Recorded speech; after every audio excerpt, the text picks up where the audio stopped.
Shortly thereafter, the Holy Spirit gave me the interpretation that this flag represented freedom. The Lord wants me to come and give this word as this freedom is twofold.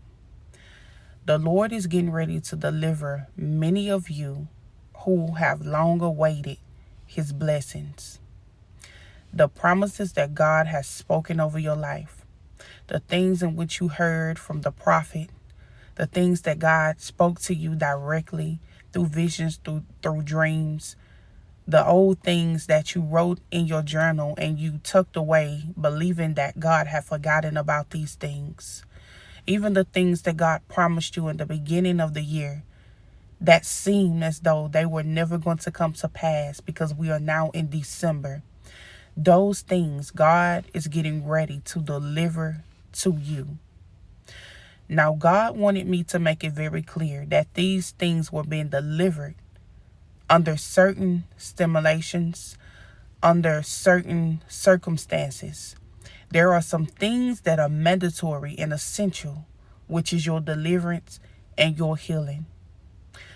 When the Lord delivered the Israelites from out of bondage, from out of the hands of Pharaoh, God had physically delivered them, physically, but mentally, they were still bound.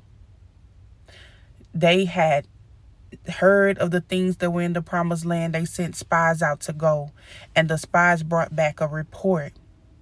They knew that it was a land flowing with milk and honey, but yet they took their mind off of the promise because they could not endure the process. There was times when they murmured, they complained, my God. They spoke against God. They said, oh, at least when we was in bondage, the place where they cried out for God to deliver them for years, for decades. They said, at least when we were back in Egypt, we knew where our food was going to come from.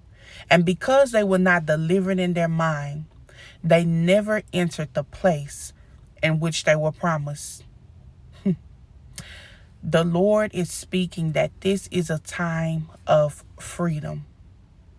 The Bible speaks over in John chapter 5 about the pool of Bethesda, the pool that brought much healing. It said that at a certain time, a certain season, that the angel would come and stir the water up.